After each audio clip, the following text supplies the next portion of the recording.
السلام علیکم ورحمۃ اللہ وبرکاتہ۔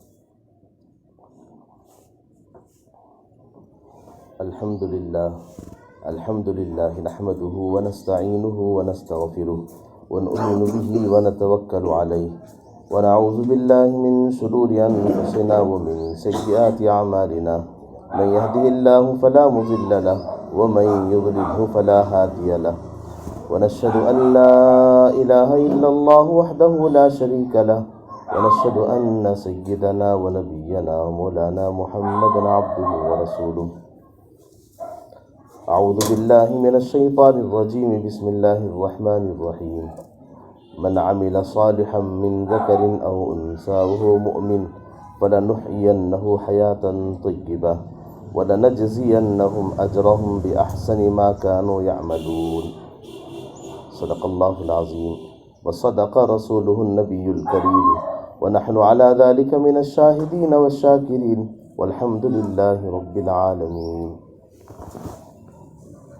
اللهم صل على سيدنا محمد عبدك ورسولك وصل على جميع المؤمنين والمؤمنات والمسلمين والمسلمات۔ معزز بزرگوں اور پردہ نشین خواتین اور عزیز ماں بہنوں، اللہ کا کرم ہے، اس کا فضل و احسان ہے کہ پروردگار عالم نے مجھے اور آپ کو یہاں دین کی نسبت پر جمع فرمایا ہے۔ دین بہت اونچی چیز ہوتی ہے جو ہماری سوچ سے زیادہ، ہماری عقل سے زیادہ، ہماری صلاحیتوں سے زیادہ اور ہمارے دل و دماغ کے فیصلوں سے کہیں زیادہ اور ہماری خاندانی رشتوں سے کہیں زیادہ عظمت کی چیز اگر کوئی ہے وہ ہے دین۔ خاندانی رشتے ٹوٹ سکتے ہیں، بدل سکتے ہیں، ختم ہو سکتے ہیں، ان میں فرق بھی آ سکتا ہے اور عہدے لوگوں کے مل بھی سکتے ہیں، عہدے جا بھی سکتے ہیں، مال آ بھی سکتا ہے، جا بھی سکتا ہے۔ دنیا کا ہر رشتہ فنا ہے، ہر رشتہ ختم ہونے والا ہے، ہر رشتے پہ مسائل ہیں، ہر رشتے پہ سوال ہے، کسی رشتے پر کوئی وعدہ نہیں ہے، لیکن ایک دین کی نسبت ایسی ہے کہ قربان جانی آقائے دو جہاں حضرت محمد رسول اللہ صلی اللہ علیہ وسلم پر آپ صلی اللہ علیہ وسلم نے ایسا پاکیزہ دین دیا ہے جس پاکیزہ دین کی نسبت پر جمع ہونے والا اور اس مجمع میں بیٹھنے والا، اس مجمع کی بات کو سننے والا، چاہے وہ مرد ہو چاہے عورتیں ہوں، چاہے جوان ہو چاہے بوڑھے ہوں، ہر ایک بخشایا اٹھ کے جاتا ہے۔ کسی شادی پر، کسی فنکشن پر، کسی عید تہوار پر یہ مبارکبادیاں نہیں ہیں، یہ وعدے اللہ اور اس کے رسول کے نہیں ہیں، جو وعدے صرف اور صرف دین کی مجلس میں بیٹھنے پر ہیں۔ اس وقت میرے اور آپ کا جو بیٹھنا ہے، اس بیٹھنے پر اللہ کا سب سے بڑا وعدہ ہمیں سب سے پہلے یہی بات میں آپ کی خدمت میں عرض کروں، سب سے پہلی بات آپ ذہن میں رکھیے کہ ہم جو بیٹھے ہیں اس بیٹھنے پر ہمیں کیا ملے گا، کیونکہ دنیا میں انسان بہت سارے کام کرتا ہے، کوئی بھی کام کرے تو اس پر اس کو بدلہ ملے گا۔ میں نوکری کر رہا ہوں تو مجھے تنخواہ کی ضرورت ہے، میں کسی دکان پہ کام کر رہا ہوں مجھے پیسوں کی ضرورت ہے۔ فری کون کرے گا؟ کوئی نہیں کرے گا فری۔ لیکن اس وقت میں اور آپ اپنا سارا ٹائم نکال کر یہاں کے بیٹھے ہیں، اللہ آپ کی قربانیوں کو قبول کرے، کیونکہ گھر کی مستورات صبح اٹھتے ہیں، بعض دفعہ شام ہوتی ہے، تھکے تھکے بستر پہ پڑتے ہیں تو نیند آ جاتی ہے، دن بھر کبھی ان کو بستر پہ لیٹنے کا موقع نہیں ملتا۔ صبح اٹھے، پکائے، گھر جھاڑے، جھاڑو دیے، بچوں کو سنوارے، شوہر کی ضروریات پوری کیا، شوہر کے تقاضوں کو پورا کیا، شوہر کو تیار کر کے اس کو دکان یا ملازمت پہ بھیجا۔ یہ ہر دن کی آپ کی روٹین ہے، مصروفیات۔ اس میں سے تھوڑا سا وقت جو اتوار کا فارغ آپ کا ملتا ہے، اس میں بھی آپ کو یہاں بلا لیا گیا ہے۔ اس پر آپ دن بھر کے تھکے ہوئے اور اتوار کے مزید پکوانوں کے ساتھ فارغ ہو کر یا ٹائم نکال کر آپ یہاں آئے ہیں، اس پر آپ کو کیا ملے گا؟ میں آپ کو یہ عرض کرنا چاہتا ہوں، آپ یہ مت سمجھیے کہ ہم آگے ہمارا احسان ہے، ہرگز نہیں ہے۔ اللہ کسی کا احسان نہیں رکھتے اپنے اوپر، ہر ایک کا بدلہ اللہ چکاتے ہیں، کسی کو خالی ہاتھ نہیں لوٹاتے، ہر ایک کو اللہ جھولی بھر کے دیتے ہیں۔ دنیا کی ہم اپنے گھروں میں یہ بات دیکھتے ہیں کہ ایک عورت پڑوس کے گھر کو اپنے کٹورے میں پلیٹ میں کچھ چیزیں رکھ کر بھیجتی ہے تو وہ پڑوس کی عورتیں ان برتنوں کو خالی نہیں لوٹاتی، ایک دو دن وہ اپنے پاس رکھ لیتی ہیں، جب تک گھر میں کوئی اچھا پکوان نہ بن جائے تب تک وہ واپس نہیں کرتی۔ جو واپس کرنا ہو تو اس اچھے پکوان کو بھر کو واپس کرتی ہیں۔ دنیا کے ایک معمولی سے انسان، معمولی سا پڑوسی، معمولی سے جاننے والا جب وہ خالی برتن لوٹانا اپنی بے عزتی سمجھتے ہیں تو کیا اللہ ہمیں خالی ہاتھ بھیجتی ہے؟ ناممکن ہے، ہو نہیں سکتا۔ یہ ہمارا ایمان ہے، یہ ہمارا یقین ہے، ہمارے دل کا یقین ہے کہ اللہ رب العزت ہماری اس بیٹھنے پر بھی اللہ بہت دیں گے، بہت دیں گے۔ اچھا کتنا دیں گے؟ یہ مسئلہ بھی اللہ کے نبی صلی اللہ علیہ وسلم نے حل کر دیا۔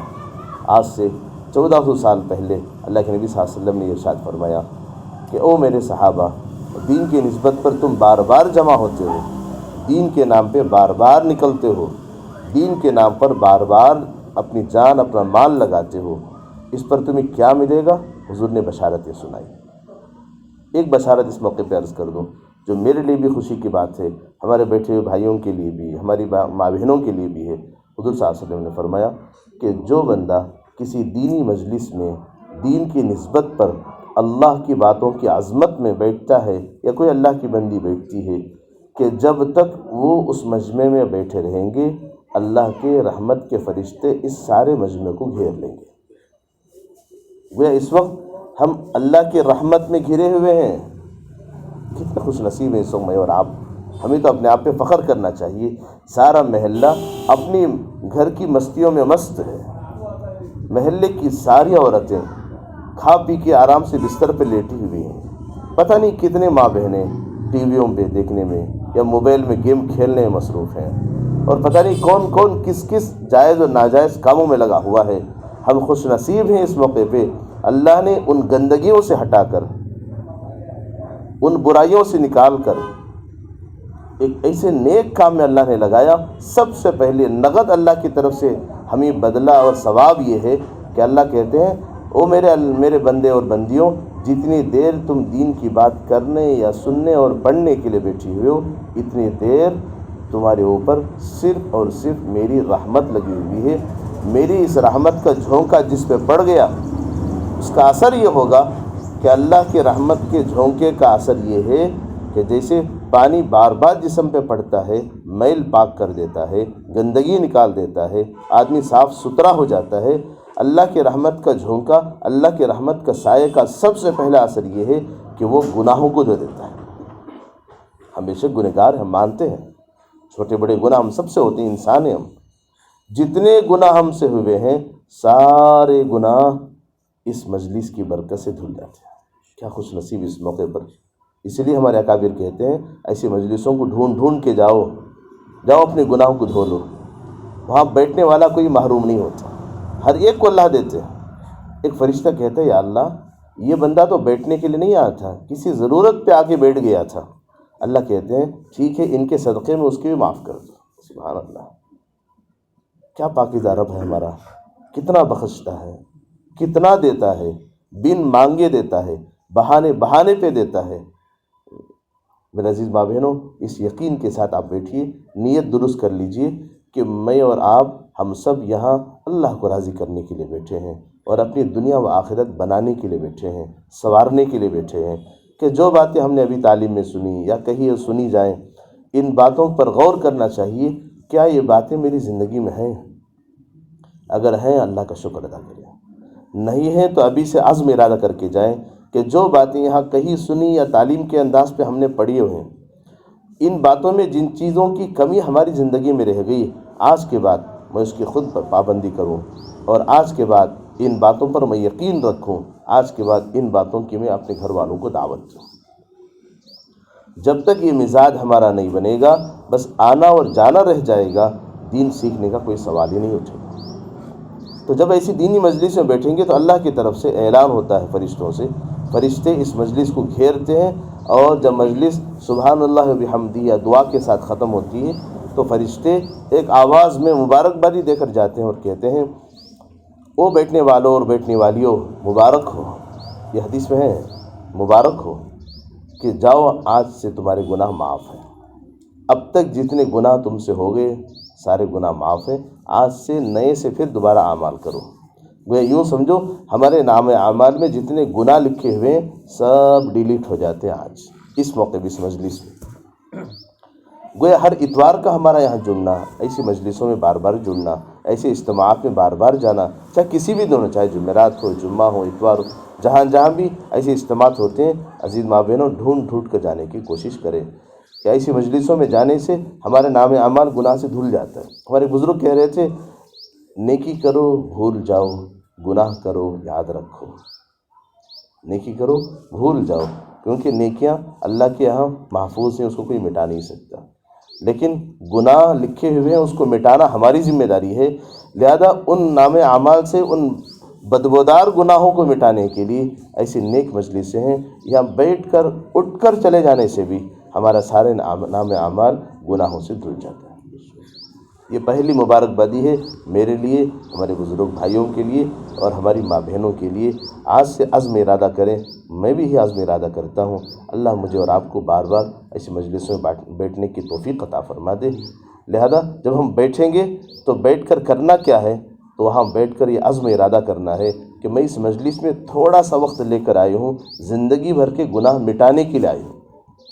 وقت قربانی تھوڑی ہے لیکن بدلہ بہت بڑا ہے۔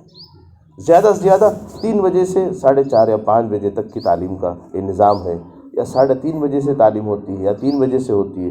زیادہ سے زیادہ ہفتے میں صرف ہمیں 2 گھنٹے فارغ کرنا ہے اور ہفتے بھر کے ہزاروں گناہوں کو مٹانا ہے۔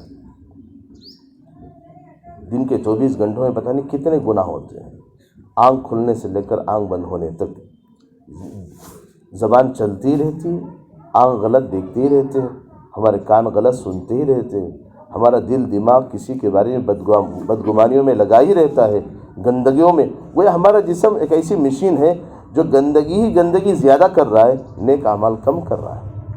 لہذا جب ہم سوتے ہیں تبھی اس پورے جسم کو سکون اور راحت ملتی ہے۔ گویا سوتے ہی جسم شکریہ ادا کرتا ہے ہمارا کہ اچھا ہو تم سو گئے، ورنہ پتہ نہیں اور کتنی گندگیاں تم کر دیتے۔ لہذا ہفتے بھر کے گناہ کو دھونے کے لیے تھوڑا سا وقت، ڈیلیٹ کرنے کے لیے صرف ایک بٹن کی دبانے کی ضرورت ہے۔ ایک بار ہم دبائیں گے، ہفتہ نہیں پورے موبائل کا پورا ڈاٹا ڈیلیٹ ہو جاتا ہے۔ یوں سمجھو کہ ہمارے ہفتے بھر کے گناہوں کے مٹانے کا ایک بٹن اللہ نے یہاں اس تعلیم کے، اس ہفتہ واری تعلیم میں اللہ نے رکھا ہے۔ یہاں جیسے حاضر ہو گئے وہ سارے گناہوں کا بٹن دبائے، ہم ڈیلیٹ ہو گئے سارے گناہ۔ کتنے خوش نصیب ہیں ہم لوگ کہ اب واپس ہم جب گھر کو جائیں گے ہم پاک صاف ستھرے، ہم سے زیادہ اس موقع پہ کوئی دین کا کام کرنے والے کو چھوڑ کر بقیہ ساری مستورات سے، سارے مردوں سے ہم مقدس ہیں، محترم ہیں، اور اللہ رب العزت کی طرف سے ہم بخشائے ہیں۔ لہذا قابل مبارکباد ہیں آپ اور آپ کی مستورات اور گھر کی بچیاں، گھر کی مائیں، گھر کی بہو بیٹیاں۔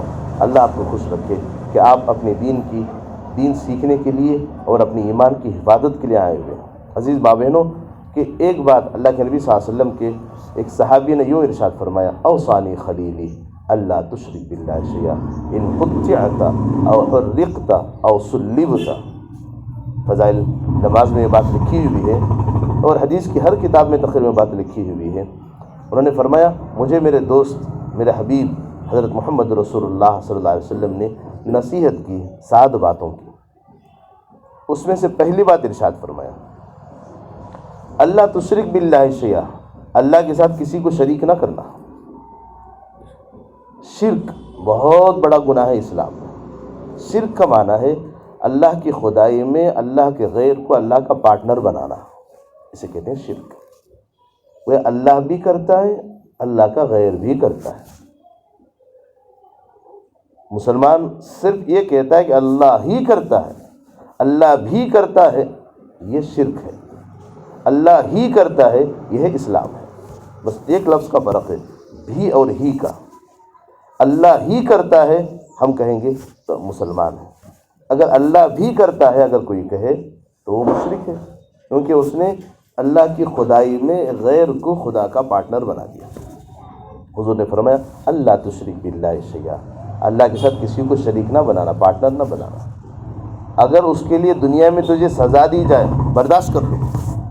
حضور کہتے ہیں اگر تمہیں بڑی بڑی 3 سزائیں دے دی جائے، ان قطعت او حرقت او صلبت، اگر تجھے کاٹ دیا جائے، جسم کے پارٹس الگ کر دیے جائے، ہاتھ پیر کاٹ دیے جائے، ٹھیک ہے مر جاؤ، موت ایک ہی تو بار ہے، دو بار موت نہیں آ سکتی۔ او صلبت، اگر تجھے سولی پر چڑھا دیا جائے، پھانسی دے دی جائے، ٹھیک ہے برداشت کر لو اسے بھی، جان ایک ہی تو ہے، اللہ کے نام پہ دے دو اس جان کو، جان تو دے دی بھی اسی کی تھی، حق یہ ہے کہ حق ادا نہ ہو، اس کے نام پہ جان بھی فدا کر دو۔ پھر بھی ہم کہیں گے اللہ ایک جان تھی تیرے نام پہ میں نے لگا دی، لیکن حق پھر بھی ادا نہ ہوا۔ او حرقت، اگر تجھے جلا کے خاک بنا دیا جائے، جل جاؤ، لیکن کبھی اللہ کے نام پہ شرک کا معاملہ نہ کرنا۔ یہ ہے ایمان کی حفاظت کا پہلا راستہ۔ اللہ نے ہمیں امانت کی شکل میں بہت بڑی دولت دی ہے، وہ ہے ایمان۔ اس ایمان کو بنانا، اس ایمان کو بچانا، اس ایمان کو سنوارنا، اس ایمان کو مضبوط کرنا، یہ ہماری زندگی کی آخری سانس تک کی ذمہ داری ہے۔ شیطان آخری سانس تک نہیں چھوڑے گا ہمیں، کسی نہ کسی بہانے سے ایمان کا وہ لٹیرا ہے، وہ ایمان کا ڈاکو ہے۔ دنیا کے لوگ تو لوگوں کی عزت لوٹتے ہیں، لیکن شیطان ایمان لوٹتا ہے، اور شیطان کو اللہ نے ڈھیل دے رکھی ہے، ٹھیک تو اپنی محنت کر، میں اپنی محنت کرتا ہوں، لیکن میرے بندے کبھی مجھے مایوس نہیں کریں گے۔ ہاں ہو سکتا ہے کچھ کمزوری کی وجہ سے شرک کر لیں، تیرے آگے تیری بات مان لیں، لیکن میرے اکثر بندے اور میرے حبیب کی امت ایسا کبھی نہیں کر سکتے، یہ اللہ کا وعدہ ہے۔ نبی کی دعائیں ہیں، اسی صدقے میں اور آپ بچے ہوئے ہیں، ورنہ ہماری زبانوں سے کتنے شرک کے الفاظ دن بھر نکلتے ہیں، کتنے کفر کے الفاظ نکلتے ہیں، کتنے ناشکری کے الفاظ نکلتے ہیں، کتنے ناقدری کے الفاظ ہماری زبانوں سے نکلتے ہیں، اور کتنی باتیں ایسی ہیں مایوسی کی ہم کر دیتے ہیں، کتنی باتیں ایسی ہیں کہ دلوں کے توڑنے والی باتیں ہو جاتی ہیں۔ لہذا ان سب سے ایمان کمزور ہوتا چلا جاتا ہے، لہذا ان سے اپنے آپ کو بچانا، اسی لیے ایک تعلیمی مذاکرہ، ایک علمی مذاکرہ یہاں پر ہو رہا ہے، تاکہ ہماری ایمان کی حفاظت کیسے ہو۔ حضرات صحابہ کا حال یہ تھا، اللہ کے نبی صلی اللہ علیہ وسلم کی صحبت جب تک ملی، جب تنہائی میں صحابہ ملتے تھے آپس میں ایک دوسرے میں، اور صحابہ کہتے تھے آؤ بھائی ایمان تازہ کریں، جددوا ایمانکم۔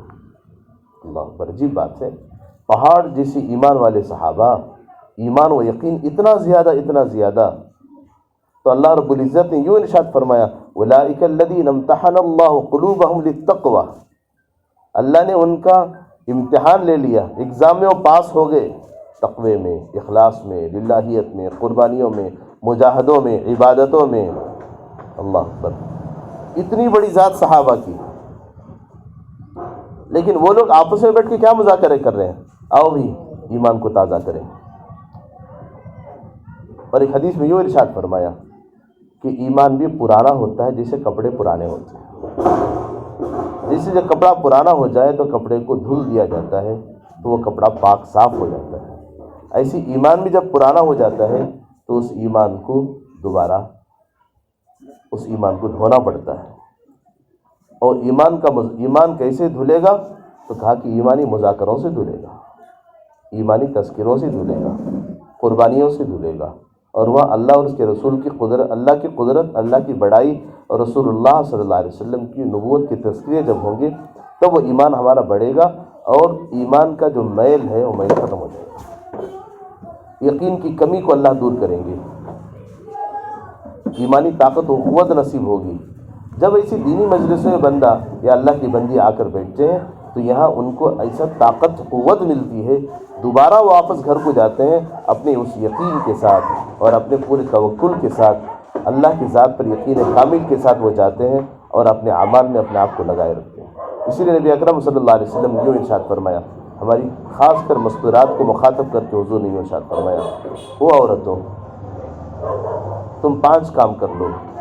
روایتوں میں یہ بات آتی ہے کہ تم یہ کام کر لو، فَلْيَدْخُلْ مِنْ أَيِّ أَبْوَابِ الْجَنَّةِ شَاءَتْ، تم جنت کی جس دروازے سے چاہو چلے جاؤ. تو پہلی بات ارشاد فرمائی نماز پابندی سے پڑھا کرو. ایک حضور نے ایمان کے بعد سب سے پہلا حکم نماز کا ہے. گویا ایمان ظاہر کرنے کی ایک نشانی ہے، وہ ہے نماز.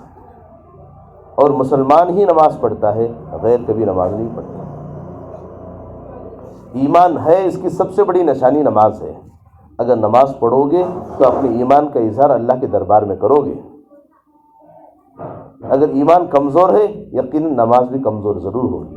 اسی لیے حضور صلی اللہ علیہ وسلم نے ارشاد فرمایا نماز کو دیکھ کر فیصلہ کرو کہ تمہاری زندگی کیسی ہے. جس کی نماز اچھی ہے اس کی زندگی اچھی ہے. سبحان اللہ، کتنی بڑی بات کر رہے ہیں. جس کی نماز خراب اس کی زندگی خراب. گویا پوری زندگی کو اگر تولنا اور ناپنا ہے تو نماز کو دیکھ لو. جیسے انسان کی بیماریاں اس کے چہرے سے نکھر کر باہر آتی ہیں. اسی لیے کہتے ہیں نا کہ مغز پہلے سڑتا ہے، چھلکے پر اثر بعد میں آتا ہے. چھلکا سڑ کر بعد میں اندر مغز خراب نہیں ہوتا، پہلے مغز خراب ہوتا ہے، خراب ہونے کے بعد اس کا اثر چھلکے پہ آتا ہے. تو تب یہ سمجھ لینا چاہیے کہ یہ ڈیمیج ہے، یہ پھل خراب ہے. تو جیسے ایمان کا اثر ہماری زندگی پہ پڑتا ہے، جیسے پھل کے سڑنے کا اثر چھلکے پہ پڑتا ہے. اگر ہماری نماز اچھی ہے سمجھو کہ زندگی اچھی ہے، اگر ہماری نماز خراب ہے تو زندگی خراب ہے. اچھے کپڑے پہننے سے ایمان تازہ نہیں ہوتا، اچھے کھا لینے سے، اچھے بلڈنگوں میں رہنے سے، اچھی سواریوں میں پھرنے سے، بڑی بڑی نوکریاں کرنے سے ایمان کا کوئی تعلق نہیں ان چیزوں سے. دنیا ہے دنیا، دین دین ہوتا ہے. تو کبھی یہ نہیں کہا گیا کہ بھئی کوئی بندہ اللہ کے راہ میں خوب مال لگا رہا ہے اس کی ایمان مسلمان ہونے کی گواہی دے دو. کبھی یہ نہیں کہا گیا. یہ کہا گیا اس کی نماز کو دیکھو. نماز بہترین ہے. اگر نماز میں کہیں فرق آ رہا ہے تو فوراً یہ سمجھ لو میرے معاملات گڑبڑ ہیں. اچھی بات ہے. کتنا ہمیں تھرمامیٹر دیا گیا نماز کے ذریعے سے اپنی زندگی کو ناپنے کا. جیسے ڈاکٹر تھرمامیٹر سے اس کے بخار اور اس کی گرمی اور شدت کو معلوم کر کے اس کا ٹریٹمنٹ کرتا ہے، تو ایسے ہی اللہ کے نبی صلی اللہ علیہ وسلم نے ہم سب کو ایک تھرمامیٹر دے دیا اور کہا کہ تم خود ناپ لو اپنے آپ کو کہ تم کتنے کمزور ہو. دکھنے میں تو بہت اچھے ہو، بہت اچھی اچھی باتیں کرتے ہو، میٹھی میٹھی باتیں کرنا اور لوگوں کے سامنے اچھے بن کے رہنا کمال نہیں ہے. کمال تو یہ ہے کہ تم اللہ کے سامنے بتاؤ کہ یا اللہ کہ میری نماز اچھی ہے، میں نے اپنی زندگی اچھی بنائی ہے، اسی لیے نماز اچھی بن گئی ہے. ورنہ حال یہ ہے کہ ہماری نمازوں کا اللہ معاف فرمائے کہ ایک رکعت کا ایک حصہ بھی ہماری دنیا کے خیالات سے خالی نہیں ہے. اللہ ہمیں جاندار نماز پڑھنے کی توفیق دے. ہمارے بزرگوں نے اسی لیے صفات کا مذاکرہ رکھا ہے. یہ چند صفات ہیں، حالانکہ صفات سے بھرا ہوا اسلام ہے. دنیا میں لوگ انسانوں کو صفات ہی سے جانتے ہیں.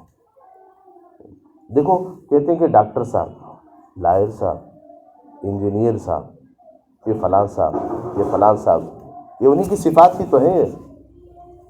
بہت سارے ایسے لوگ بھی ہیں کہ جن کا نام آج تک ہم نے جانا نہیں، لیکن ان کو ان کی صفات سے لوگ پہچانتے ہیں. کبھی کہتے ہیں کہ فلاں باجی ہے، کہ فلاں معلمہ ہے، اور فلاں مولانا ہے، فلاں حافظ صاحب ہیں، فلاں امام صاحب ہیں، کہ فلاں یہ ہیں، فلاں یہ ہیں، فلاں یہ ہیں. یہ ہیں صفات. یہ سب دنیا میں انسان صفات سے پہچانا جاتا ہے. صفات ہی سے وہ مرتا بھی ہے، صفات ہی سے جیتا بھی ہے. ان صفات کو پیدا کرنے کے لیے اس کو تقریباً 15 سال اس کو لگانے پڑتے ہیں، تب جا کر اس کے اندر وہ صفات پیدا ہوتے ہیں. تو ایک صفت سے وہ دنیا میں چمک جاتا ہے. تو ہماری نماز بھی صفات والی کیسے بن جائے، وہ صفات والی کیسے ہو؟ اللہ کے نبی صلی اللہ علیہ وسلم نے یوں ارشاد فرمایا، بخاری شریف کی حدیث ہے، ان تعبد اللہ کانک تراہ فإن لم تکن تراہ فإنہ یراک. تم عبادت ایسی کیا کرو کہ تم اللہ کو دیکھ رہے ہو. اگر اتنا استحضار نہیں ہے، اتنا یقین تمہارا نہیں بنا ہے، اتنا تو سوچو، فإنہ یراک، وہ تو تمہیں دیکھ رہا ہے. ذرا سوچیے، اس وقت میں اور آپ بیٹھے ہوئے ہیں، اگر اس وقت میرا یقین یہ نہ ہو کہ اس وقت مجھے اللہ دیکھ رہے ہیں، پھر تو میرا بیان کرنا، میرا آپ کے سامنے مذاکرہ کرنا کچھ بھی فائدہ نہیں ہے.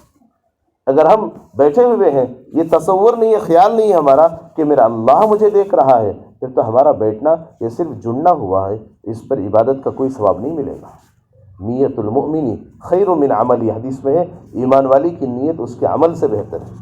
عمل چھوٹا ہے، نیت بڑی ہے، تو پھر تو عمل کے ثواب کو بڑھا دیتی ہے۔ نیت ہے رات میں سوتے ہوئے تہجد پڑھنے کی، کسی وجہ سے نیند لگ گئی، نہیں اٹھ سکے، ثواب تہجد کا مل جائے گا۔ یہ اسے کہتے ہیں اسلام۔ اسلام کی اتنی بڑی خوبی ہے کہ نیت کرنے پر اللہ بہت کچھ دے دیتے ہیں۔ اگر کوئی نیت یہ کرے کہ میں اپنے بچے کو حافظ قرآن بناؤں، اپنے بچے کو عالم دین بناؤں، اپنے بچے کو دین کا داعی بناؤں، اپنے بچے کو دیندار بناؤں، لیکن اس کی عمر ختم ہو گئی، وہ زیادہ دن جی نہیں سکا، لیکن اس عمل کو اس نے شروع تو کر دیا۔ حدیث شریف میں آتا ہے اللہ تعالیٰ قیامت میں اس کو عالم بنا کے، حافظ بنا کے، داعی بنا کے، اس کو دین کا مضبوط انسان بنا کے اللہ اٹھائیں گے۔ وہ کہے گا میدان محشر میں اللہ میں نے تو یہ عمل نہیں کیا، کہا کہ تیری نیت تو تھی، نیت پر اللہ بدلہ دے دیں گے۔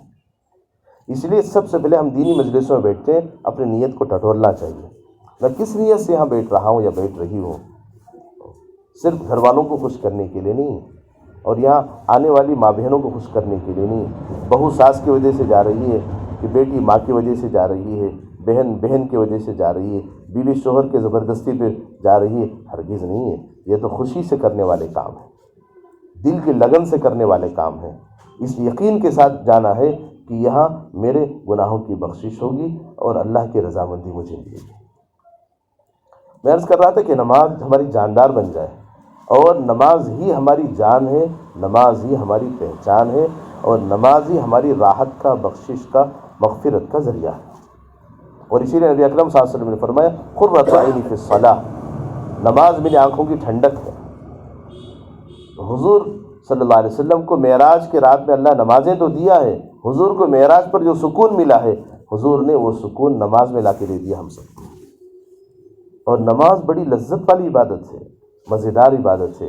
اما فاطمہ رضی اللہ تعالیٰ عنہ کا وہ قول مشہور ہے، واقعہ آپ بار بار سن رہے ہوں گے، کہ جب وہ صبح کی حضرت بلال کی اذان سنتی، سلام پھیر کر کہتی یا اللہ تیری رات بھی کتنی چھوٹی ہے، فاطمہ کی 2 رکعت پوری نہیں کی۔ اللہ کیا نمازیں تھی ان کی طرف۔ گھر کی ایک عورت بچوں کو سنبھالنا، شوہر کو سنبھالنا، گھر کے نظام کو سنبھالنا، لیکن رات میں تہجد میں کھڑے ہو کر حضرت فاطمہ کا حال یہ تھا، پوری رات کھڑی ہوتی تھی۔ جب ان کے ابا جان پوری رات کھڑے نہ ہوں تو بیٹی کیوں نہیں کھڑی ہوتی؟ اسی لیے ایک موٹی سی مثال ہے، جیسا آٹا ویسی روٹی، جیسی ماں ویسی بیٹی۔ عزیز ماں بہنوں، اگر آپ لوگ رات کی تہجد میں کھڑے ہوں گے تو پھر تو آپ کے بچوں کی زندگی بن گئی، آپ کے شوہر کے دل میں آپ اتر جائیں گے۔ شوہر یوں سمجھے گا ارے جس دلہن کو میں اپنی بیوی بنا کے لایا ہوں، میں تو خوش نصیب ہوں کہ مجھے وہ بیوی ملی ہے جو نمازی ہے، متقی ہے، پرہیزگار ہے، رات میں کھڑے ہو کے نمازیں پڑھ رہی ہے، رات میں کھڑے ہو کے تلاوت کر رہی ہے، رات میں کھڑے ہو کے ذکر و اذکار میں لگی ہے۔ میں کتنا بد نصیب ہوں، میں بستر پہ سویا ہوں لیکن میری بیوی میرے لیے دعائیں کر رہی ہے۔ حضور صلی اللہ علیہ وسلم نے یوں ارشاد فرمایا علی تمہیں غلام چاہیے؟ کہ ہاں۔ کہا کہ اس میں دیکھو یہ بندہ، یہ غلام نمازی ہے۔ اللہ اکبر۔ حضور غلام بانٹ رہے ہیں، نوکروں کو بانٹ رہے ہیں، لیکن صفات کے ساتھ۔ حضور کہہ رہے ہیں اس نمازی غلام کو لے لو، یہ تمہارے پاس رہے گا، نوکر تو رہے گا لیکن سب سے زیادہ نوکری وہ اللہ کی کرے گا۔ جو اللہ کا احکامات کا پابند ہو جائے وہ تو بندوں کی بات کو پوری کر کے دکھائے گا۔ حضور اپنے پاکیزہ زمانے میں جب ایسی صفات کو دیکھ رہے ہوں تو مجھے اور آپ کو جو دین حضور نے دیا ہے، یہ دین یہی سکھاتا ہے ہم بھی انہی صفات کے ساتھ چلیں۔ مزید ماں بہنوں سے عرض کروں کہ اللہ نے آپ کو بڑی صفات سے مالا مال کیا ہے۔ دیکھیے کتابوں میں ایک بات لکھی ہے، اللہ نے عورت کو نبی اور رسول نہیں بنایا، کبھی عورت کو کبھی امام کے عہدے پہ نہیں بٹھایا، کسی عورت کو اللہ نے قاضی کے عہدے پہ نہیں بٹھایا۔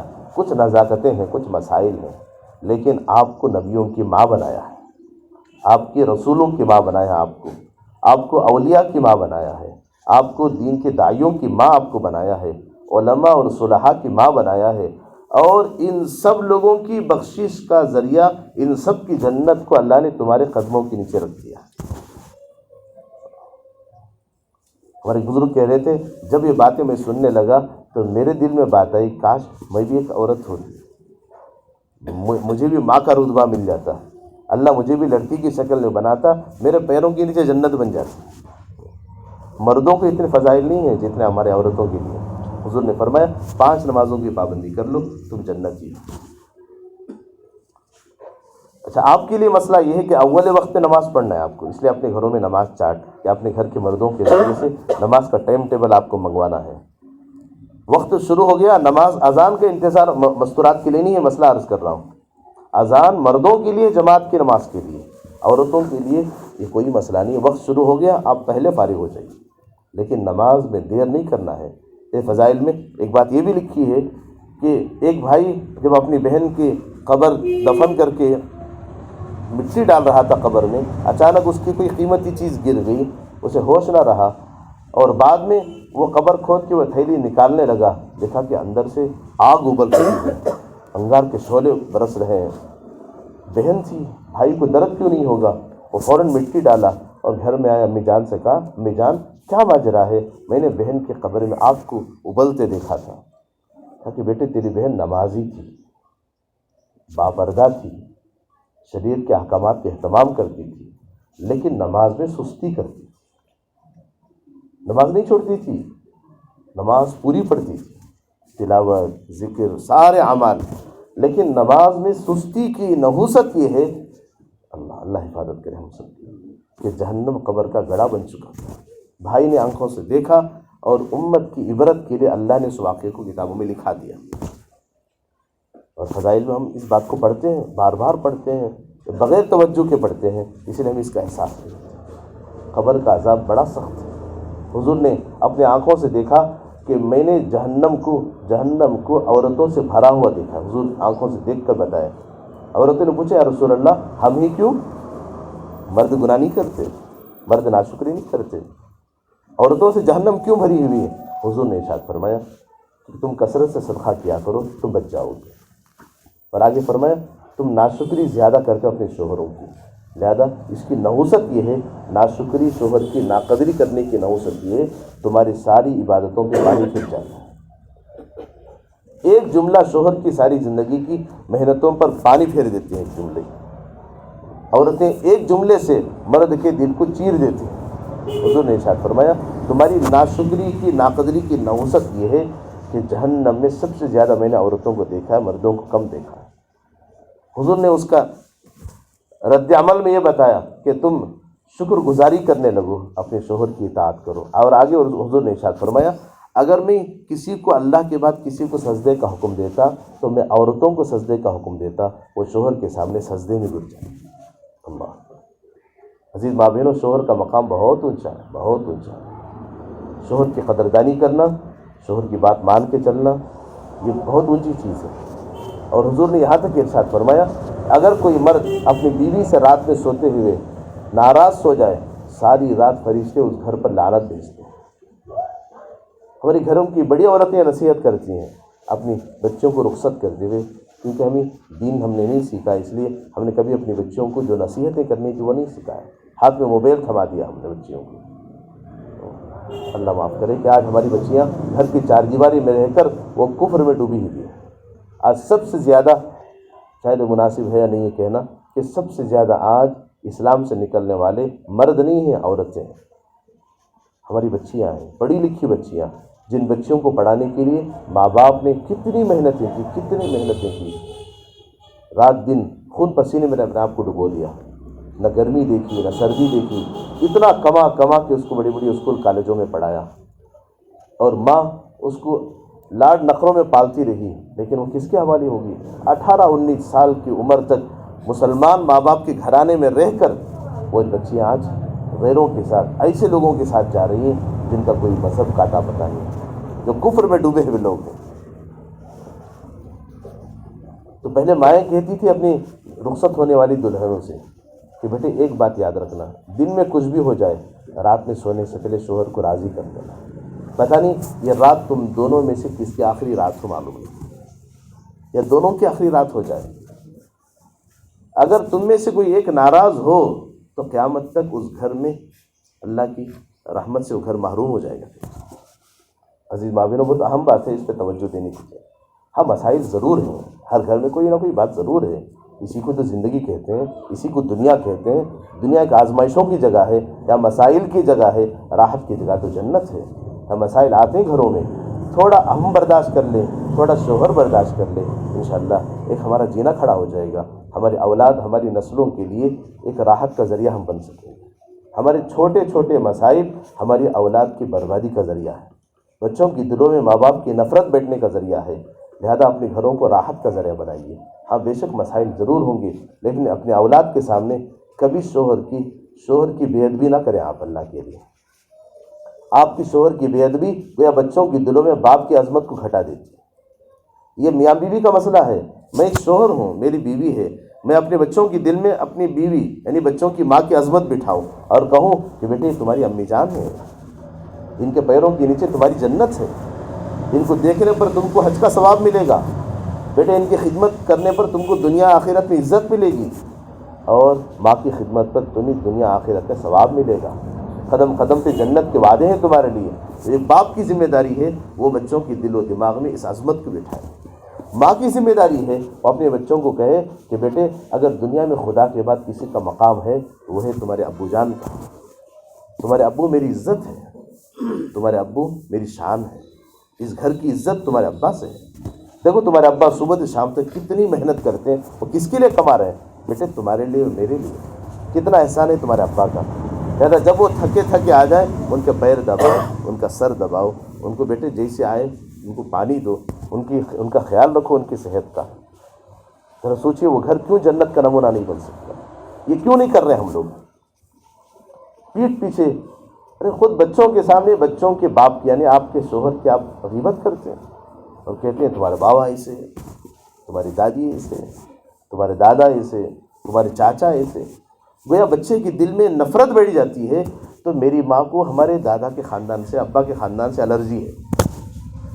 اسی لیے بہت سارے گھرانوں میں ہم یہ دیکھتے ہیں، اللہ معاف کرے، کہ بچوں کو چاچا اور پھپھو سے تعلق ہی پیدا ہونے نہیں دیتی ہماری ماں، وہ ان سب کو تعلق خالہ سے کر دیتی، کوئی اپنی بہنوں سے، نانی کے گھرانے سے، دادا کے گھرانے سے، شوہر کے گھرانے سے تعلق توڑ دیتے ہیں اور کہتے ہیں کہ بیٹے یہ اچھے نہیں، انہوں ایسے، انہوں ایسے۔ اللہ معاف فرماتے۔ اسلام ایسا نہیں سکھاتا۔ اسلام یہ سکھاتا ہے کہ قطع تعلق بہت بڑا جرم ہے اسلام میں، رشتہ توڑنا بہت بڑا جرم ہے اسلام میں۔ رشتہ جوڑنے پر اللہ کی طرف سے وعدے ہیں۔ کیا وعدے ہیں؟ حضور نے فرمایا صلی اللہ علیہ وسلم، تم ٹوٹے رشتے کو جوڑ دو کہ تمہیں دو بشارتیں سناتا ہوں، ایک پیٹ بھر کے روزی ملے گی، لمبی عمر ملے گی۔ ایک لمبی زندگی جینا چاہتے ہو اور پیٹ بھر کے کھانا چاہتے ہو، ایک کام کر لو، وہ ہے ٹوٹے رشتے کو جوڑ لو۔ ساس بہو کا رشتہ کہاں ٹوٹا ہوا نہیں ہے، ساری دنیا میں ہے، آج تک سپریم کورٹ نے بھی اس کا فیصلہ نہیں کیا۔ لیکن اس رشتے کو ہم کیسے جوڑے رکھیں گے؟ جوڑے رکھنے کا سب سے بڑا اصول یہی ہے، ہمیں اخلاق پہ آنا ہے۔ ساس کو اس نظر سے دیکھنا ہے یہ میری ماں کے برابر ہے۔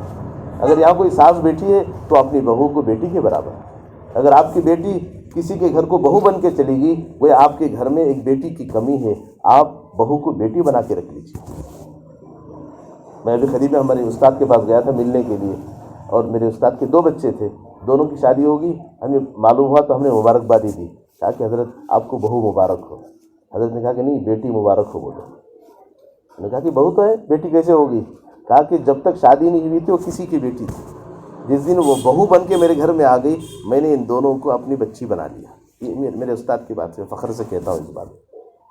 وہ کہتے ہیں کہ آج تک کبھی میری بہوؤں نے میری دوائی بھی ٹائم آگے پیچھے نہیں کیا میری دوائی دینے میں۔ اللہ، جب سسر باپ کا درجہ دیا اور ساس ماں کا درجہ دی، بہو نے بیٹیوں کا مقام سنبھال لیا۔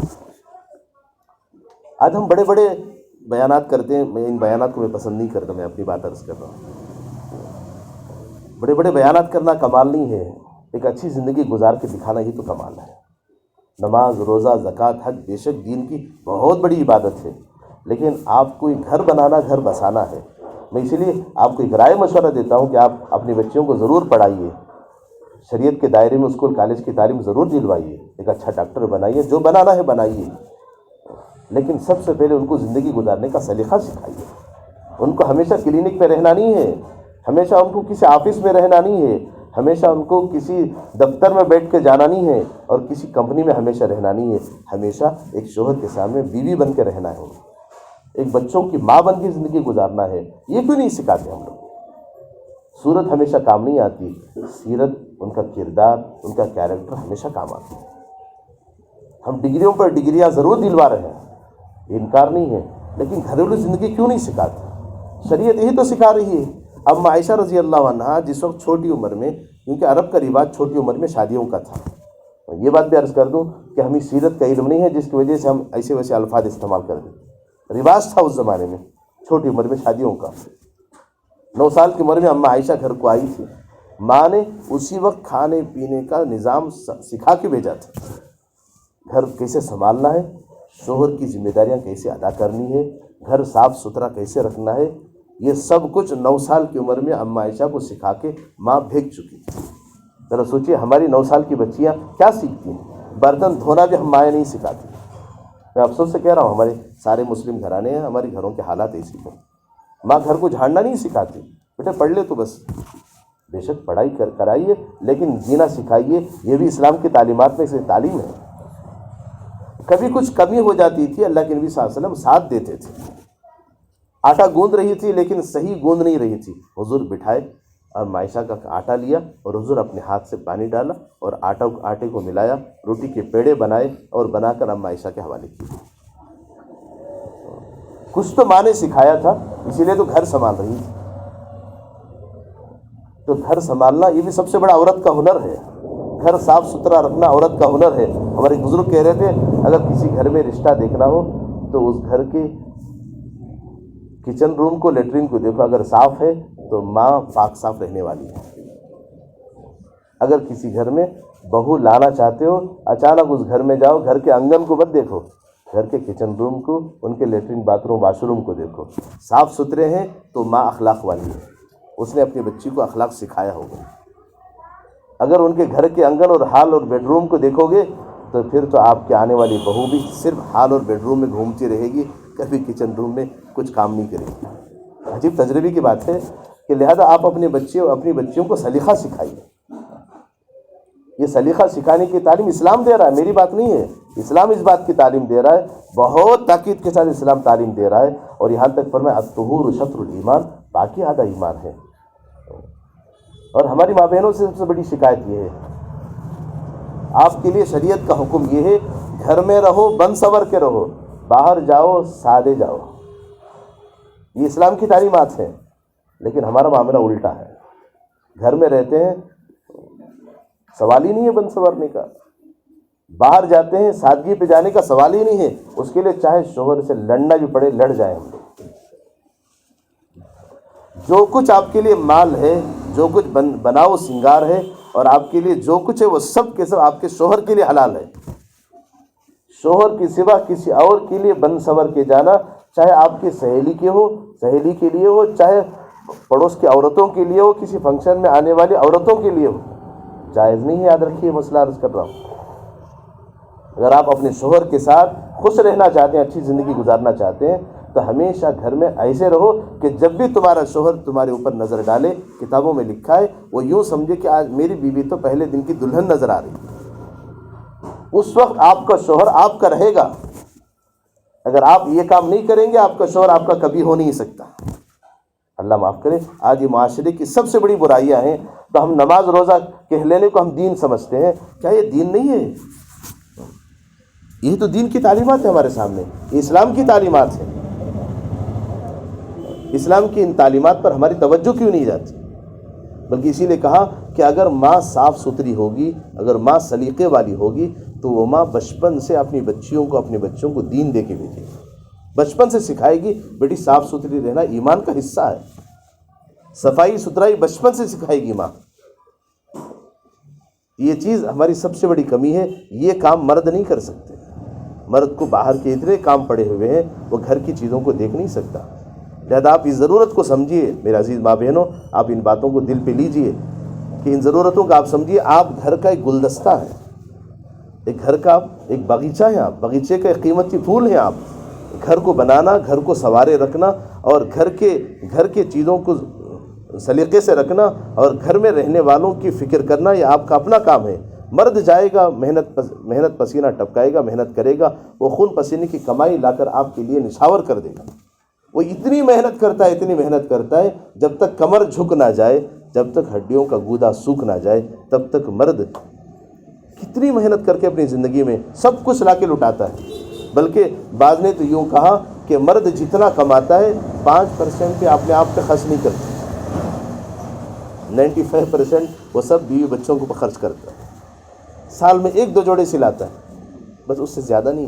وہ کہتا ہے ضرورت نہیں، ضرورت پوری ہو رہی، بس سب کچھ لگا رہا ہے اپنی بیوی کے لیے۔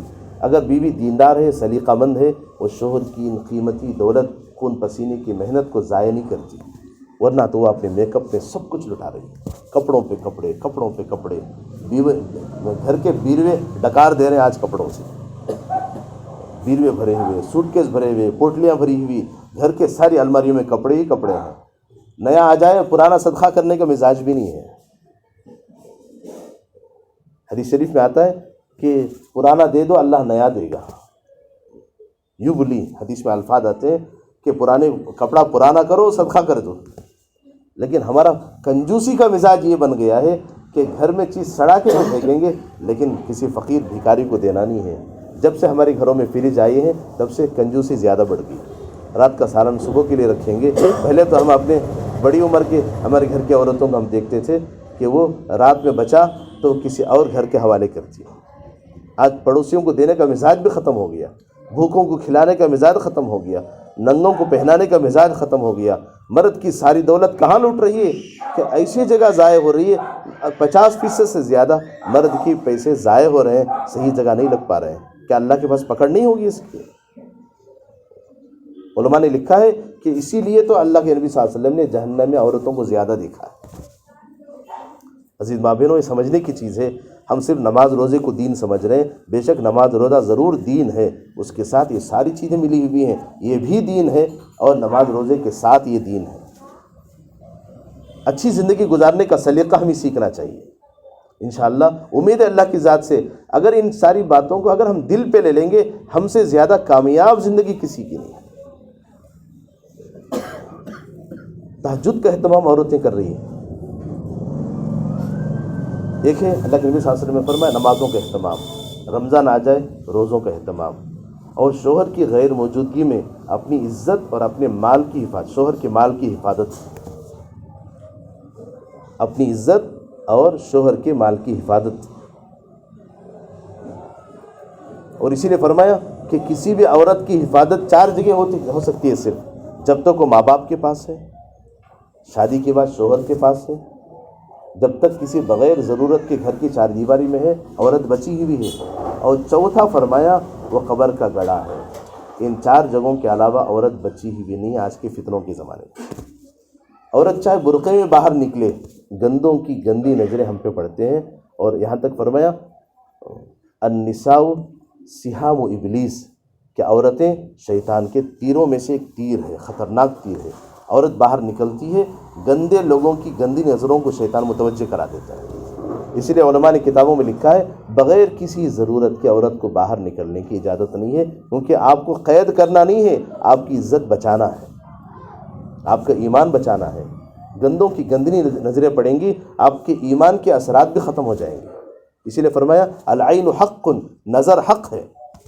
کسی کی بد نظری، بری نظر پڑتی ہے تو اللہ کے نبی صلی اللہ علیہ وسلم نے یوں ارشاد فرمایا بری نظر کا اثر آدمی کے یہاں تک پڑتا ہے، آدمی کی موت بھی آ سکتی ہے۔ یہ حدیث کی بات عرض کر رہا ہوں، العین حق، حدیث میں یہ الفاظ ہیں، نظر حق ہے۔ کسی کی بری نظر کا اثر یہ ہے کہ آدمی بیمار بھی ہوتا ہے، مال کا نقصان بھی ہوتا ہے، یہاں تک کہ جان بھی جا سکتی ہے۔ بعض لوگوں کی آنکھوں میں اثر ہوتا ہے، لہذا اپنی جان اور اپنی ایمان کی حفاظت کے لیے حضور صلی اللہ علیہ وسلم کے ارشاد کو علماء نے یوں ارشاد فرمایا، بلکہ علماء نے یوں ارشاد فرمایا 4 باتیں، 4 جگہ عورت کی حفاظت ہوگی جب تک ماں باپ کے پاس ہوگی۔ ماں باپ جان پہ کھیل کر اپنی بچوں کی عزت بچا لیں گے۔ شادی کے بعد شوہر کسی کی نظر بیوی پہ پڑ جائے اس کی آنکھیں نکال دیتا ہے۔ تیسری جگہ جب تک گھر میں ہے آپ ایمان کے ساتھ بچے ہوئے ہیں، اپنی عزت کے ساتھ ہیں۔ فرمایا کہ چوتھی جگہ صرف اور صرف قبر کا گڑھا ہے، ان چار کے علاوہ کہیں بھی ہماری ماں بچوں کی بہنوں کی عزت بچی ہوئی نہیں ہے آج کے اس فتنے والے دور میں۔ جبکہ یہ بات کب کہی گئی؟ خیر القرون کے زمانے میں، صحابہ کے زمانے میں کہی گئی یہ بات ہے۔ وہ خیر کا زمانہ تھا، فتنوں سے خالی زمانہ تھا، جب اس زمانے میں یہ چار باتیں ہیں۔ اب تو ہماری بچیاں گھر میں رہ کر بھی بچی ہوئی نہیں ہیں، مجھے کہنا پڑ رہا ہے۔ یہ گھر کی ٹی ویاں اور گھر کے فون، انہوں نے تو گھر کی چار دیواری میں ہمارے ایمان کو ہضم کر دیا۔ تو ایسے دور میں ہمارے بزرگوں کو اللہ نے ایک محنت دی ہے دعوت کی۔ اس محنت کے ذریعے سے ہمارا ایمان کیسے بچ جائے، ہمارے ایمان کی حفاظت کیسے ہو، ہماری ماں بہنوں کی، ہمارے بچوں کی، ہمارے نوجوانوں کا ایمان کیسے بچ جائے، اس کے لیے ایک محنتیں ہو رہی ہیں۔ اور انہی محنتوں کی شکلوں میں سے ایک اجتماع ہے۔ محنت کی شکلیں بہت ہیں، سہ روزہ بھی ہے، چلہ بھی ہے مردوں کے لیے، 4 مہینے بھی ہیں، سال بھی ہے، اور مقامی کام بھی ہیں۔ اگر وہ 4 مہینے لگا چکا ہے اور گھر کی عورتیں سہ روزہ 3 دفعہ لگا چکی ہیں، تو اس کے بعد اس کو 10 دن جانے کا بھی موقع ہے۔ اس کے بعد پھر بیرون میں، اندرون میں چلہ، یہ ساری ترتیب لگی ہوئی ہے۔ یہ سب کچھ دین کی محنتوں کا ایک حصہ ہے۔ اور گھر کی چار دیواری میں کرنے والے اعمال الگ ہیں، ذکر کا اہتمام، تلاوت کا اہتمام، شوہر کی اطاعت، شوہر کی فرما برداری۔ یہ تو حضور نے 4 باتیں فرمائی تھی۔ ایک ہے نمازوں کی پابندی، رمضان آ جائے تو اس میں روزوں کا اہتمام، اور اس کے بعد اپنی عزت اور اپنے شوہر کی مال کی حفاظت۔ چوتھی چیز شوہر کی اطاعت۔ فرمایا جو عورت یہ 4 باتیں کر لے فَلْيَدْخُلْ مِنْ أَيِّ أَبْوَابِ الْجَنَّةِ شَاءَ، جنت کے جس دروازے سے چاہے چلی جائے۔ جنت کے 8 دروازے اس کو بلائیں گے، کہیں گے اوہ آ جاؤ آ جاؤ آ جاؤ۔ حالانکہ ہر دروازہ الگ الگ ناموں کے ساتھ ہوگا، ہر دروازہ الگ الگ صفات والوں کے لیے ہوگا، لیکن ہماری عورتوں کو اللہ نے کتنا اچھا آفر دیا ہے تاکہ تم یہ صرف 4 کام کر لو، بس یہ 4 کاموں پر تمہیں جنت کے سارے دروازے میں کھول دو۔ تو یہ احساس پیدا کرانے کے لیے دعوت کی محنت ہے، اور اسی احساس کے لیے یہ اجتماعات ہیں، اور اسی کے لیے ہفتہ واری تعلیم بھی ہے، اور اسی کو زندہ کرنے کے لیے گھر کی تعلیم بھی اسی لیے ہے۔ اور اگر آپ اس میں جڑے رہیں گے اور اپنے گھر کے مردوں کو، گھر کے افراد کو اس سے جوڑیں گے، انشاءاللہ وہ بھی دیندار بنیں گے، آپ بھی دیندار بنیں گے۔ ایک ماں فخر کرے گی اپنے بچوں کی دیندار ہونے پر، ایک بیوی اپنے شوہر کی دیندار ہونے پہ فخر کرے گی، ایک باپ اپنی بیٹیوں کی دیندار ہونے پہ فخر کرے گا، ایک سسر اپنے بہو کے دیندار ہونے پہ فخر کرے گا۔ ایک یہودی ایک گھر بیچ رہا تھا، اس نے کہا کہ میرا گھر 20 لاکھ میں، آج کے زمانے کے حساب سے 20 لاکھ میں بکے گا۔ میں خریدنے والے نے کہا بھائی 20 لاکھ تو اس کی قیمت نہیں ہو سکتی، 10 لاکھ اس کی قیمت ہے۔ اس نے کہا کہ 10 لاکھ ہے میرے گھر کی، لیکن میں کس کے پڑوس میں ہوں؟ دیکھو جس کے پڑوس میں ہوں وہ اس محلے کا، اس گاؤں کا سب سے بڑا دیندار ہے، میں اس کے پڑوس کی 10 لاکھ قیمت لگا رہا ہوں۔ سبحان اللہ، آج ہمارے معاشرے میں ختم ہو گیا چیز۔ وہ کہہ رہا تھا 10 لاکھ تو میرے گھر کی ہیں، 10 لاکھ ان کے پڑوس میں رہنے کی، کیونکہ یہ دیندار لوگ ہیں۔ ایک یہودی بیچ رہا تھا، مسلمان نہیں، یہودی کہہ رہا ہے کہ میرے پڑوس میں ایسے دیندار لوگ ہیں، ان کے گھر کے بازو رہنا بھی تمہارے دیندار ہونے کی نشانی بنے گی، لہذا 10 لاکھ اس کی قیمت میں لگا رہا ہوں۔ لہذا میں ہمارے عزیز ماں بہنوں سے، ہمارے بھائیوں سے گزارش یہ کہ اپنی بچیوں کو ہفتہ واری تعلیم میں اہتمام سے بٹھائیں، پابندی سے شرکت کریں، گھر کی تعلیم کو زندہ رکھیں، اعمال کا اہتمام ہو، ذکر کی، تلاوت کا، اور جن کی شادی ہوگی شوہر کی اطاعت کا، جن کی شادیاں نہیں ہوئی ماں باپ کی اطاعت، ماں باپ کی فرمانبرداری کا، اور اپنے پردے کا، اپنی حیا کا۔ جب ان باتوں کا آپ لحاظ رکھیں گے اور ان باتوں کو کسی مکتب میں یا مدرسے میں جا کر فارغ وقت میں آپ سیکھ بھی لیں گے، انشاءاللہ آپ کا گود ایک پہلا مدرسہ، پہلا مکتب، پہلی مسجد، سب کچھ دین ملے گا، آپ کی گود ہی سے ملے گا۔ اللہ عمل کی توفیق عطا فرما دے۔ 19 اور 20 کو ہمارے علاقے کا اجتماع ہے، اور اس میں اللہ کے راستے میں جماعتیں چل رہی ہیں، لہذا اس میں آپ اپنے تشکیلی بہنوں کے پاس دعا کے بعد نام پیش کریں، اور اپنے مردوں کی ترتیب یہ بنے کہ ہر ہمیشہ ہمارے گھر کا کوئی نہ کوئی فرد، کوئی نہ کوئی مرد اللہ کے راستے میں چلتا رہے۔ ہمارے گھر کی ترتیب یہ بن جانا چاہیے۔ شادی کا ڈیٹ فکس ہوتا ہے، پورا گھر حرکت میں آتا ہے، تو اجتماع کی تاریخ آ گئی، ہر مسلمان کے گھرانے میں حرکت ہونی چاہیے کہ میرا کچھ نہ کچھ وقت اجتماع کی قبولیت کے لیے لگ جائے۔ مرد تو لگیں گے، جائیں گے، لیکن عورتوں کا کام ہمارے بزرگ یہ فرماتے ہیں، آپ کی ذمہ داری میں مستورہ سے عرض کر رہا ہوں کہ آپ نفل روزہ رکھ کر اجتماع کی کامیابی کے لیے دعا کریں، آپ اجتماع کی کامیابی کے لیے سورہ یاسین کی تلاوت کریں، آپ کو صدقہ خیرات بھی دیں تاکہ اجتماع کامیاب ہو جائے، اور اجتماع کے ذریعے سے جتنا خیر پھیلے گا، جتنے لوگ دین ایمان پر جمیں گے، ان سب کا ثواب آپ کو گھر کی چار دیواری میں آپ کو مل جائے گا۔ یہ ہمارے بڑوں کی بتائی ہوئی ترتیب ہے کہ عورتوں کا بھی اس میں حصہ ہے۔ کیسے؟ میدان میں جانا آپ کو نہیں ہے، وہاں کی مجلسوں میں شرکت آپ کی نہیں ہے، گھر بیٹھے آپ کو ایک دن کا اجتماع کے دن اعتکاف کرنا ہے، یا اس سے پہلے نفلی روزے رکھنا ہے اور آپ کو کچھ صدقہ خیرات کرنا ہے، یا اجتماع کی کامیابی کے لیے کچھ یاسین اور کچھ قرآن کی تلاوت کر کے اللہ سے کہنا ہے کہ اللہ اس کی برکت سے اجتماع کو کامیاب کر دے، سارے اجتماع کا ثواب ہم سے زیادہ آپ گھر میں بیٹھ کے لوٹ لیں گے آپ۔ اللہ عمل کی توفیق عطا فرما دے۔ بڑوں کے لیے یہ ہفتہ واری تعلیم ہے، بچیوں کے لیے، بچوں کے لیے مکتب ان کا پاور ہاؤس ہے، ان کا مرکز ہے۔ مردوں کے لیے ان کا تعلق مسجد سے ہونا چاہیے۔ جب تینوں طبقے تینوں مرکزوں سے جڑ جائے گا، بچے اور بچیاں مکتب سے، گھر کی مستورات ہفتہ واری تعلیم سے، مرد حضرات مسجد سے، تینوں کا دین مل گیا تو پھر تو تینوں طبقہ کامیاب ہے۔ اللہ مجھے اور آپ کا عمل کی توفیق۔